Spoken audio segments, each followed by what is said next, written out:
हर पल तुझे मेरी याद।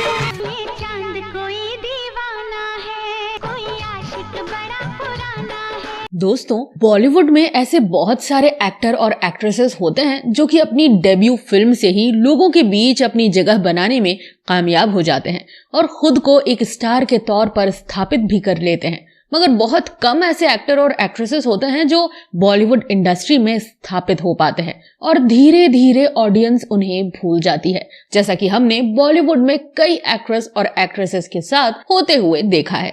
लेकिन आज हम इस वीडियो में एक ऐसी एक्ट्रेस के बारे में बताने वाले हैं जिन्हें ऑडियंस ने तो खूब पसंद किया, लेकिन अपनी कंट्रोवर्सी के चक्कर में इन्हें बॉलीवुड को छोड़ना पड़ा। दोस्तों, ये एक्ट्रेस कोई और नहीं बल्कि आशिक आवारा और क्रांतिवीर जैसी फिल्मों में काम कर चुकी खूबसूरत अभिनेत्री ममता कुलकर्णी है। तो चलिए जानते हैं उनके करियर में टॉप पोजीशन होने के बावजूद भी ममता ने बॉलीवुड को क्यों छोड़ा। बाबूजी, हाँ मेरी बहुत दर्द भरी कहानी है जिसे सुनकर आपका सीना भी दुख से फूल जाएगा। दोस्तों, ममता कुलकर्णी का जन्म मुंबई के एक ब्राह्मण परिवार में हुआ था, जिसकी वजह से ममता कुलकर्णी पूजा पाठ में अपना समय व्यतीत करती थी। और ममता कुलकर्णी ने अपने एक इंटरव्यू में भी कहा था कि अगर मैं बॉलीवुड में नहीं होती तो अपना ज्यादा से ज्यादा समय धार्मिक कार्यों में लगाती। हालांकि ममता कुलकर्णी के इस पहलू को बहुत ही कम लोग जानते हैं, बल्कि लोग उन्हें एक बोल्ड एक्ट्रेस के तौर पर ज्यादा याद करते हैं। अगर बात करें ममता कुलकर्णी के परिवार की, तो इनके पिता मुकुल कुलकर्णी मुंबई पुलिस के एक कमिश्नर रह चुके हैं और इनकी माता एक हाउसवाइफ थी। इसके अलावा इनकी मौसी उषा किरण 60 और 70 के दशक की एक टॉप एक्ट्रेस रह चुकी हैं, जिन्होंने चुपके चुपके और बावर्ची जैसी आइकॉनिक फिल्मों में काम किया। और कहीं न कहीं ये कारण भी वही था जिसके कारण ममता कुलकर्णी अपनी मौसी की वजह से बॉलीवुड में आई। और वहीं दूसरी तरफ ममता कुलकर्णी की माता भी यही चाहती थी कि वो उषा किरण की तरह ही बॉलीवुड की एक एक्ट्रेस बने। अपनी मां के कहने पर ही ममता कुलकर्णी ने बॉलीवुड में दस्तक दी। हालांकि ममता कुलकर्णी की माता के बारे में बहुत ही कम लोग जानते हैं, क्योंकि वो कैमरे की लाइमलाइट से दूर ही रहना पसंद करती थी। लेकिन ऐसा कहा जाता है कि दिग्गज डायरेक्टर रामानंद सागर ममता कुलकर्णी की मां को फिल्मों में लॉन्च करना चाहते थे, क्योंकि रामानंद सागर और उषा किरण की काफी अच्छी दोस्ती हुआ करती थी। लेकिन ममता कुलकर्णी की मां ने फिल्मों से दूर ही रहना पसंद किया, क्योंकि वो बहुत जल्द मुकुल कुलकर्णी से शादी करने वाली थी। हालांकि आगे चलकर ममता कुलकर्णी ने बॉलीवुड में दस्तक दी और इसके पीछे ममता कुलकर्णी की मां का ही हाथ था। और ममता कुलकर्णी ने साल 1992 की फिल्म तिरंगा से पहली बार हिंदी फिल्मों में दस्तक दी, जो कि एक ब्लॉकबस्टर फिल्म साबित हुई।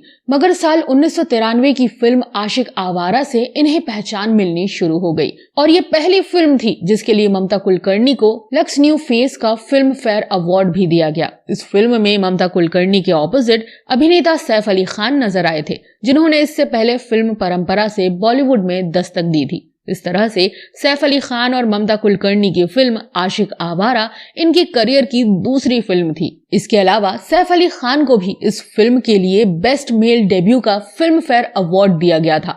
हालांकि फिल्म आशिक आवारा बॉक्स ऑफिस पर एक फ्लॉप फिल्म साबित हुई थी और इसके बाद ममता कुलकर्णी को बड़ी फिल्में मिली और ममता कुलकर्णी बॉलीवुड की टॉप एक्ट्रेसेस में गिनी जाने लगी। मगर अचानक से स्टारडम मिलने के पीछे ममता कुलकर्णी से जुड़ी एक इंटरेस्टिंग स्टोरी है। दरअसल आशिक आवारा फिल्म के फ्लॉप हो जाने के बाद ममता कुलकर्णी को ये लगने लगा था कि उनका करियर अब यहीं पर खत्म हो जाएगा और इससे पहले ममता कुलकर्णी कुछ ऐसा करना चाहती थी जिससे कि वो इस इंडस्ट्री में बनी रहें। उसी समय फोटोग्राफर जयेश सेठ किसी ऐसी एक्ट्रेस के बारे में जानकारी कर रहे थे जो कि बोल्ड फोटोशूट करवा सकती हो। हालांकि इससे पहले फोटोग्राफर जयेश सेठ ने जूही चावला और माधुरी दीक्षित को अप्रोच किया था, मगर जब उन एक्ट्रेस को मालूम चला कि ये बोल्ड फोटोशूट होने वाला है तो उन्होंने फौरन इसके लिए मना कर दिया और कहा था कि चाहे कुछ भी हो जाए लेकिन इस तरह के फोटोशूट के लिए वो कभी तैयार नहीं होंगी। इसके बाद फोटोग्राफर जयेश सेठ अपने आइडिया को लेकर ममता कुलकर्णी के पास गए और जब जयेश सेठ ने ममता कुलकर्णी को टॉपलेस फोटोशूट करने के बारे में बताया तो ममता कुलकर्णी एकदम सोच में पड़ गई। हालांकि फोटोग्राफर जयेश सेठ के समझाने पर ममता कुलकर्णी इस फोटोशूट के लिए तैयार हो गई, लेकिन इसके साथ ही ममता कुलकर्णी ने इस फोटोशूट के लिए एक शर्त रखी और वो शर्त थी कि इस फोटोशूट के बाद सबसे पहले वो फोटोग्राफ्स वही देखेंगी। अगर वो फोटोग्राफ उन्हें पसंद आते हैं तभी उन फोटोग्राफ्स को मैगजीन में छापने के लिए दिया जाएगा।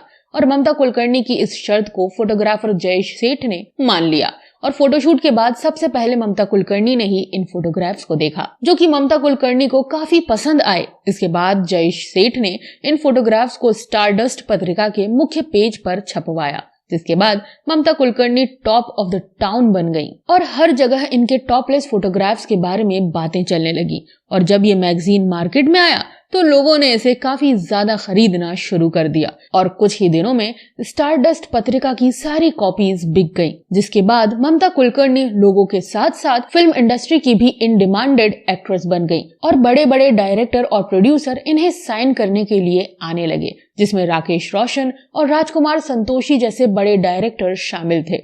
हालांकि आपको बता दें, शुरुआत में ममता कुलकर्णी को इन फोटोग्राफ्स की वजह से ही स्टारडम मिला, मगर इसके साथ ही इन्हें अपने करियर की पहली कंट्रोवर्सी से भी जूझना पड़ा और ममता कुलकर्णी पर वल्गैरिटी फैलाने का केस फाइल किया गया। इसके बाद ये केस कोर्ट में भी गया और ममता कुलकर्णी को 15,000 रुपए का जुर्माना भी भरना पड़ा। इसके बाद ममता कुलकर्णी को इस मामले से थोड़ी राहत मिली और अब तो ममता कुलकर्णी को वो फिल्में मिलने लगी थी जो टॉप एक्ट्रेसेस को दी जाती थी, जिसमें करण अर्जुन, बाजी और सबसे बड़ा खिलाड़ी जैसी बड़े बजट की फिल्में शामिल थीं।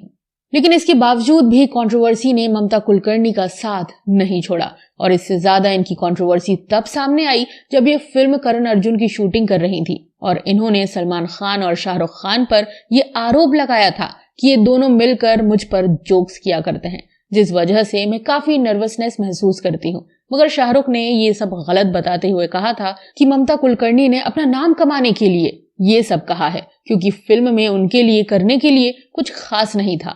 इसके अलावा इस फिल्म के लिए ममता कुलकर्णी इसलिए भी चर्चा में थी क्योंकि ममता कुलकर्णी ने इस फिल्म के लिए बैकलेस सीन भी शूट किया था, जो कि 90 के दशक में कई अभिनेत्रियों के लिए काफी ज्यादा चैलेंजिंग था।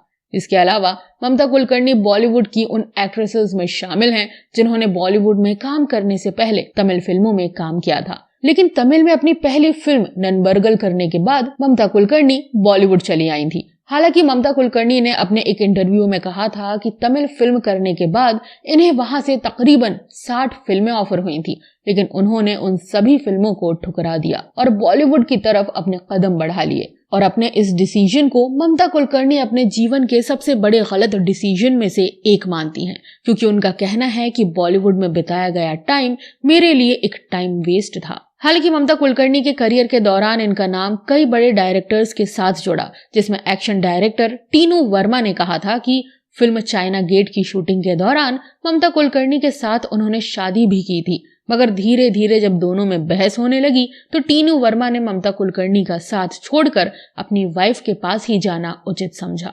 लेकिन वहीं ममता कुलकर्णी ने टीनू वर्मा के इस बयान पर कहा था कि टीनू वर्मा झूठ बोल रहे हैं। इसके बाद फिल्म चाइना गेट की शूटिंग के दौरान सबसे बड़ी कंट्रोवर्सी तब क्रिएट हुई जब इस फिल्म के डायरेक्टर राजकुमार संतोषी ने ममता कुलकर्णी को इस फिल्म से निकाल दिया, क्योंकि उनका कहना था कि शूटिंग के दौरान ममता कुलकर्णी बहुत ही ज्यादा अनप्रोफेशनल व्यवहार करती हैं, इसीलिए काम करने में काफी ज्यादा परेशानियों का सामना करना पड़ रहा है।